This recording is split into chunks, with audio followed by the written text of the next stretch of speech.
이미선 후보자가 지금 몇 차례나 지금 주식 거래를 하신 거죠? 그 배우자랑. 제가 보니까 1000건 넘는 것 같더라고요. 진짜요? 그러니까 재산의 80%가 넘는 무려 35억 원 상당의 재산을 주식으로 보유하고 있다. 그래서 지금 논란에 휩싸인 상황인데 네. 문제가 되는 거는 재판을 맡았던 그 기업의 내부 정보를 이용해서 거액을 불린 것이 아니냐라는 의혹이 일고 있는 점이거든요.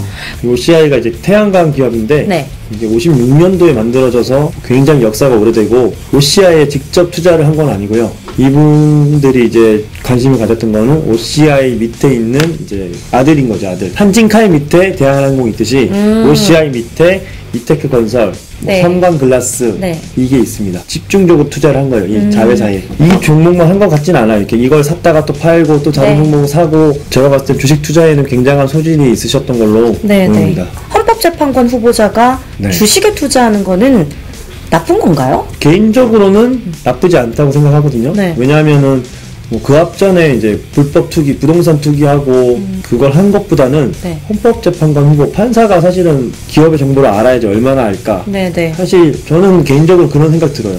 당시 지금 이 후보자가 맡았던 재판하고 보유하고 있는 주식에 이테크 건설하고는 큰 연관성이 없다라는 말씀이신가요? 이테크 건설의 하도급 업체에 사고가 났을 때 그걸 배상을 해줘야 되냐 말아야 되냐. 네네. 후보자가 말한 거는, 해명한 거는 불리하게 재판이 결과가 나왔다.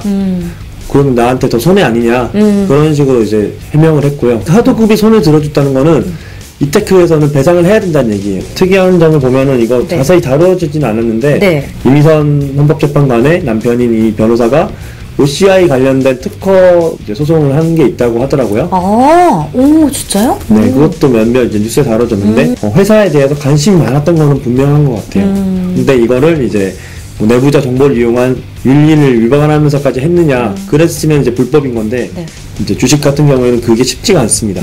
내일 무슨 일이 일어날 거라고 알고 있는 사람이라고 할지라도 주식이 올라갈지 내려갈지는 몰라요. 정보를 갖고 있었는데 반대로 이렇게 하면은 손해보는 경우도 많고. 아, 그렇구나. 지금 해보셨어요? 주식을? 저는 이제 증권사에도 근무를 했었고. 그래요? 네. 처음 알게 된 사실이네. 네. 금태섭 의원의 말이 기억에 남더라고요. 이분이 검사 출신이시잖아요. 네, 네. 국민은 판검사 정도면 고위 공직자라 생각한다. 국민 신뢰를 이룰 수 있기 때문에 주식을 하면 안 된다라고 네. 배웠었다. 이 점에 대해서는 어떻게 생각하냐라고 이 후보자에게 묻는 말도 있었어요. 그렇죠. 그래서 이 후보자도 이제 이번 건을 통해서 국민의 눈높이를 못 맞췄던 것 같다. 네. 더 맞추도록 노력하고 시세라든지 차익이라든지 상관없이 네. 재판관이 되면은 네네. 주식을 다 매각하겠다. 맞아요, 맞아요. 그 얘기를 했어요. 근데 사실 그거는 뭐 바른 정답은 아니죠. 네. 바로 팔겠다가 아니라 재판관이 되면 팔겠다.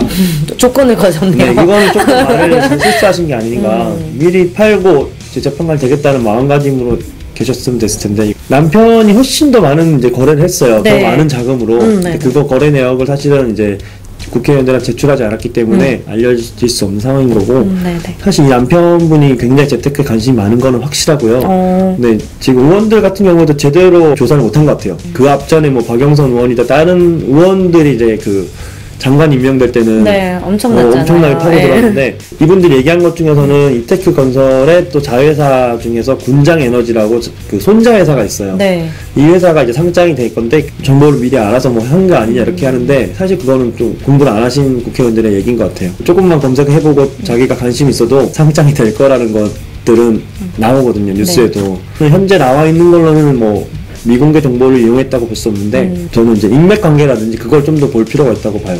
그 OCI라든지 삼광글라스, 이테크 건설과 오 변호사와 뭐 친분이 있는 사람이 있을 거라고 생각하거든요. 네. 그러면 그거는 이제 의혹을 제기해도 합리적으로 되지 않을까. 근데 인맥이라든지 이런 게 없고 이렇게 많은 차익을 남기고 투자를 했다.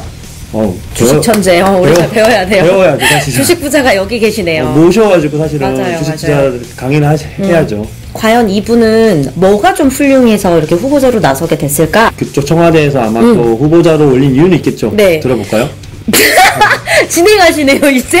완전? 그 유아 성폭력범에 대해 강경한 태도를 보이는 대표 판사라고 하더라고요. 그래서 절대 뭐 이렇게 봐주거나 그런 게 없나 보네요. 그러니까 술로 인한 충동적 범행에도 얄짤없다. 2009년 2월에 여성인권보장 디딤돌상을 받기도 했다고 하더라고요. 이테크 건설이 지금 보니까 네. 주가가 막 올라가고 있더라고요. 지금 판사 관련주 아니냐, 이거 헌법재판관 관련주 아니냐.